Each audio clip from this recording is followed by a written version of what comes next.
നിമിഷപ്രിയയുടെ ഭർത്താവ് നമുക്കൊപ്പം ചേരുകയാണ്. ശ്രീ ടോമി, വധശിക്ഷ നാളെ നടപ്പാക്കുന്നത് മരവിപ്പിക്കും എന്ന ഇടപെടലാണ് ഇപ്പോൾ സ്ഥിരീകരിക്കപ്പെട്ടിരിക്കുന്നത്. വളരെ പ്രതീക്ഷയോടെ കാണുകയാണ് മലയാളികൾ എല്ലാവരും. നിങ്ങൾക്കൊപ്പമുണ്ട് മലയാളികൾ. തന്നെ നല്ലൊരു വാർത്ത കിട്ടാൻ വേണ്ടി ഇവിടെ എല്ലാവരും ഇതിനകത്ത് ഇടപെടുന്ന ആൾക്കാരും ഞാനും അടക്കം ആഗ്രഹിക്കുന്നുണ്ട്. പക്ഷെ ആ ആഗ്രഹം സാധ്യമായല്ലോ, സന്തോഷം തന്നെ. ഇതിനകത്ത് കഷ്ടപ്പെടുന്ന ഒരുപാട് ആൾക്കാരുണ്ട്. അവർക്കൊക്കെ ഒരു നല്ലൊരു വാർത്ത കിട്ടിയതിൽ സന്തോഷമുണ്ട്. ശ്രീ ടോമി, ഇപ്പോൾ കാന്തപുരം AP അബൂബക്കർ മുസ്ലിയാരുടെ ഇടപെടലാണ് ഇതിൽ ഇപ്പോൾ ഈ വധശിക്ഷ മരവിപ്പിക്കുന്ന ഒരു തലത്തിലേക്ക് എത്തിച്ചിട്ടുള്ളത്. അങ്ങ് എങ്ങനെ കാണുന്നു? കാന്തപുരവുമായി ബന്ധപ്പെടുകയോ അല്ലെ അവിടെ നിന്ന് ബന്ധപ്പെടുകയോ എന്തെങ്കിലും ചെയ്തിരുന്നോ നിങ്ങൾ കുടുംബത്തെ? ബന്ധപ്പെടാൻ നിന്നില്ല. ഇതിൻ്റെ അകത്ത് വേറെ ആളുകൾ നമ്മൾ ഹെൽപ്പ് ചെയ്യുന്ന ആൾക്കാരുണ്ടല്ലോ, അവരുമായിട്ടൊക്കെ ബന്ധപ്പെട്ടിട്ട് അവർ ചെയ്തൊരു ഭാഗമാണ്. അതിലൂടെ ഇങ്ങനെയുള്ളൊരു സംവിധാനം എത്തിയതിൽ എനിക്ക് വലിയ സന്തോഷമുണ്ട്. കാരണം ചോദിച്ചാൽ കാന്തപുരം സാറുമായിട്ട് നമുക്ക് ബന്ധപ്പെടാൻ സാധിച്ചിട്ടില്ല. പക്ഷേ ഇതിനുള്ളിൽ ആൾക്കാർ ഒരുപാട് ഇടപെടുന്നുണ്ട്. അത് മുഖാന്തരം ഇങ്ങനൊരു നല്ലൊരു റിസൾട്ട്, പോസിറ്റീവായിട്ടുള്ള റിസൾട്ട് കിട്ടിയതിൽ സന്തോഷം. ശ്രീ ടോമി, ഇപ്പോൾ നിമിഷപ്രിയയുടെ അമ്മ അവിടെ തന്നെയാണ് ഉള്ളത്. ഓക്കെ, ശ്രീ ടോമി ഇപ്പോൾ വളരെ പ്രതീക്ഷയോടെ കാണുന്നു എന്ന് പറയുന്നു. ഇതിനിപ്പോൾ നമുക്ക് അടുത്ത ഘട്ടത്തിലേക്ക് ചർച്ചകൾ നീങ്ങാനുള്ള സാഹചര്യമാണല്ലോ ഒരുങ്ങുന്നത്. അപ്പോൾ ക്രൗഡ് ഫണ്ടിങ് ഉൾപ്പെടെയുള്ള കാര്യങ്ങൾ നൽകി ദയാധനം അവർ സ്വീകരിക്കുന്ന ഒരു ഘട്ടത്തിലേക്ക് എത്തിക്കുക എന്നുള്ളതാണ് വളരെ പ്രധാനപ്പെട്ടത്. അതിന് എല്ലാ വിധത്തിലും എല്ലാ തരത്തിലുള്ള പിന്തുണ നിങ്ങൾക്ക് ലഭിക്കുന്നില്ലേ ഇപ്പോൾ തന്നെ? തീർച്ചയായിട്ടും നാനാ രാജ്യത്തു നിന്നുള്ള ആൾക്കാരും നാനാ ഭാഗത്തു നിന്നുള്ള ആൾക്കാരും നമ്മുടെ മലയാളികളായ ആൾക്കാരും അല്ലാത്ത എല്ലാവരും എല്ലാ ഭാഗത്തു നിന്നും എല്ലാവരെയും സഹകരണവും വളരെയധികം അതിനു വേണ്ടിയിട്ട് നിമിഷപ്രിയയുടെ ജീവൻ രക്ഷിക്കാൻ വേണ്ടി എല്ലാവരും നെട്ടോട്ടത്തിലാണ് ഓൾറെഡി. അപ്പോൾ അതിൻ്റെ ഒരു വർക്കിൻ്റെ ഒരു ഫലം കിട്ടുമ്പം അതിനുണ്ടാകുന്നൊരു മനസ്സമാധാനം അത് നമ്മൾ ആഗ്രഹിക്കുന്നു. നമുക്കത് ലഭിച്ചുകൊണ്ടിരിക്കുന്നു. ഫൈനൽ കാര്യങ്ങൾ വരട്ടെ. എല്ലാവരും ആത്മാർത്ഥമായിട്ട് ഹാർഡ് വർക്ക് ചെയ്യുന്നുണ്ട്. ഇന്റർനാഷണൽ ആക്ഷൻ കൗൺസിലിന്റെ സംഘടന 5 വർഷമായിട്ട് ഇതിന്റെ മുന്നിൽ നിൽക്കുന്നു. അതോടൊപ്പം തന്നെ കേന്ദ്ര ഗവൺമെന്റ്, സംസ്ഥാന ഗവൺമെന്റ്, നമ്മൾ അവരെല്ലാം കൂടി ഇതിൻ്റെ അകത്ത് ഇടപെടുന്നുണ്ട്.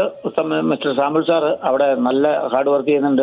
നമ്മളെല്ലാവരെയും അവിടുത്തെ സാഹചര്യങ്ങൾ മനസ്സിലാക്കാതെ ഒത്തിരി പേർക്ക് അങ്ങനെ ഒരു അറിവൊന്നും ഇല്ല. കാരണം സാഹചര്യങ്ങൾ എങ്ങനെയാണെന്ന് ആർക്കും അറിയത്തില്ല. അപ്പോൾ ന്യൂസ് കാണുന്നവരും അങ്ങനെയുള്ള കാര്യങ്ങളൊക്കെ കണ്ടിട്ട് പല അഭിപ്രായങ്ങൾ പറയുമായിരിക്കും. പക്ഷേ ഹാർഡ് വർക്ക് ചെയ്യുന്നവരുടെ വിഷമം അറിയാൻ എനിക്ക് നന്നായിട്ട് അറിയാം. വർഷങ്ങൾ കുറേയായി. നല്ല ഹാർഡ് വർക്ക് എല്ലാവരുടെ ഭാഗത്തുനിന്നും അവിടുത്തെ പരിമിതികൾക്കുള്ളിൽ നിന്നുകൊണ്ട് ചെയ്യാവുന്ന കാര്യങ്ങൾ അവർ ശ്രമിക്കുന്നുണ്ട്. ശ്രമിച്ചതിന്റെ ഫലം കിട്ടും. കൃത്യമായിട്ടുള്ള നല്ലൊരു പോസിറ്റീവ് റിസൾട്ട് വരുമെന്ന് ഞാൻ പ്രതീക്ഷിക്കുന്നുണ്ട്. അത് പ്രതീക്ഷിച്ച് തന്നെ ഇരിക്കുന്നു. 100, 110 അങ്ങനെ ഇരിക്കുന്നത്. ശ്രീ ടോമി, ആ പ്രതീക്ഷയോടെ തന്നെയാണ് നമ്മൾ നിൽക്കുന്നത്. ഒരൊറ്റ കാര്യം കൂടി, ഇപ്പോൾ ജയിലിലാണെങ്കിലും ഫോൺ വിളിക്കാൻ സാധിച്ചിരുന്നോ? നിമിഷപ്രിയയായിട്ട് അവസാനം എപ്പോഴാണ് സംസാരിക്കാനായത്? ഫ്രീ ആയിട്ട് ഞങ്ങളിപ്പോൾ ഒരു 3-4 ദിവസം മുമ്പ് കൊണ്ട് ജസ്റ്റ് വിവരങ്ങൾ പറഞ്ഞിരുന്നു. ആദ്യത്തെ ഇൻഫർമേഷൻ തന്നതും ഒരാഴ്ച മുമ്പുള്ള കാര്യങ്ങൾ തന്നതും നിമിഷം തന്നെയാണ് എന്നെ അറിയിച്ചിട്ടുണ്ടായിരുന്നു. അപ്പം അതിനൊക്കെ പോസിറ്റീവ് എനർജി അവൾ കൊടുക്കേണ്ട, വിഷമിക്കേണ്ട, കാര്യങ്ങൾ ഭംഗിയായി നടക്കും. എല്ലാ കാര്യങ്ങളും ശുഭ വാർത്ത നമുക്ക് ലഭിക്കും. ഈ നാട്ടിലെത്തിക്കേണ്ട എല്ലാ സംവിധാനത്തിനും വേണ്ടി ഒരുപാട് ആളുകൾ ഇതിൻ്റെ അകത്ത് കഷ്ടപ്പെടുന്നുണ്ട്. ഞാൻ ആദ്യം പറഞ്ഞ പോലെ തന്നെ കേന്ദ്ര ഗവൺമെന്റ്, സംസ്ഥാന ഗവൺമെന്റ്, അതുപോലെ തന്നെ ഇതിനകത്ത് പ്രാർത്ഥിക്കുന്നവരുടെ ഒരു വശം വേറൊന്ന്. അതുകൂടാതെ തന്നെ ഇന്റർനാഷണൽ ആക്ഷൻ കൗൺസിൽ 5 വർഷമായിട്ട് അവർ ഹാർഡ് വർക്ക് ചെയ്യുന്നുണ്ട്. നാനാ ഭാഗത്തു നിന്നുണ്ട് ഹാർഡ് വർക്ക് ചെയ്യുന്നുണ്ട്. അപ്പം ആ ഹാർഡ് വർക്കിന്റെ റിസൾട്ട് പെട്ടെന്ന് കിട്ടത്തേണ്ട കാരണം എന്തെന്ന് പലർക്കും അറിയില്ല. പക്ഷേ MLA യുക്തമാണ്, എംബസിയിലെ ഗവൺമെന്റില്ല, ഇന്ത്യ യമൻ തമ്മിൽ നയതന്ത്ര ബന്ധമില്ല. അപ്പം നമ്മളൊക്കെ അവിടെ ഉണ്ടായിരുന്നതുകൊണ്ട് നമുക്ക് ഇതിനെപ്പറ്റിയൊക്കെ അത്യാവശ്യം കുറച്ച് കാര്യങ്ങളൊക്കെ അറിയാം. പക്ഷെ അത് വെച്ചുകൊണ്ടാണ് നമ്മൾ പോസിറ്റീവ് എനർജിയായിട്ട് എൻ്റെ ഭാര്യയ്ക്ക് വേണ്ടി ഞാൻ നിൽക്കണേ. ഞാനും ഉണ്ട്, ഒരു കുഞ്ഞുണ്ട്, ഒരു ഭാര്യയുണ്ട്. ഞങ്ങൾക്കൊന്നും ജീവിക്കാൻ പറ്റാത്തൊരു സാഹചര്യത്തിൽ ജീവിക്കുമ്പം ഇന്നും കുഞ്ഞിൻ്റെ കാര്യത്തിലാണെങ്കിൽ നമ്മൾ കുഞ്ഞറിയാതെ എന്തൊക്കെ ചെയ്യാൻ പറ്റുമോ അതൊക്കെ ചെയ്യുന്നത്. മാനസികമായിട്ടുള്ള ബുദ്ധിമുട്ടുകൾ വന്നു കഴിഞ്ഞാൽ ഭാവിയിലേക്ക് എന്താ സംഭവിക്കുമെന്ന് എനിക്കറിയാം ഒരു കുഞ്ഞിൻ്റെ മനസ്സിൽ.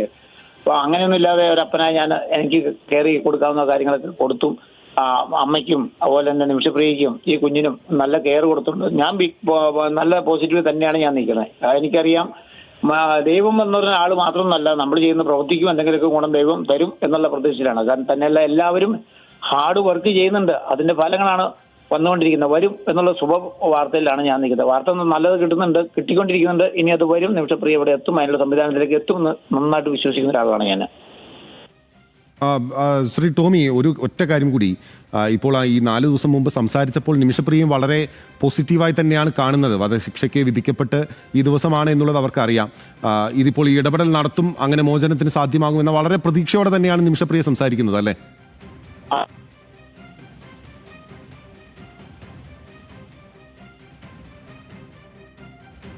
ഓക്കെ, നിമിഷപ്രിയയുടെ ഭർത്താവ് ടോമിയാണ് നമ്മളോട് സംസാരിച്ചിട്ടുള്ളത്.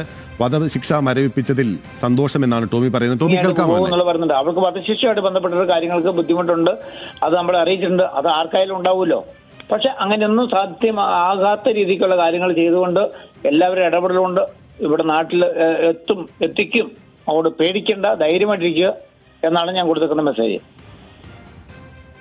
ഓക്കെ, ആ പ്രതീക്ഷ തന്നെ വെച്ച് പുലർത്തുക. എന്തായാലും വളരെ നിർണായകമായിട്ടുള്ള ഒരു ഇടപെടലാണ് ഇപ്പോൾ കാന്തപുരം AP അബൂബക്കർ മുസ്ലിയാരുടെ ഭാഗത്ത് നിന്നുണ്ടാവുകയും അതിലൂടെ നിമിഷപ്രിയ എന്ന് പറയുന്ന യമനിലെ ജയിലിൽ കഴിയുന്ന ഇന്ത്യൻ വനിതയുടെ വധശിക്ഷ മരവിപ്പിക്കുന്നതിനുള്ള തീരുമാനത്തിലേക്ക് എത്തിയിരിക്കുകയാണ്. ശ്രീ ടോമിയാണ് നിമിഷപ്രിയയുടെ ഭർത്താവ് നമ്മളോട് സംസാരിച്ചിട്ടുള്ളത്.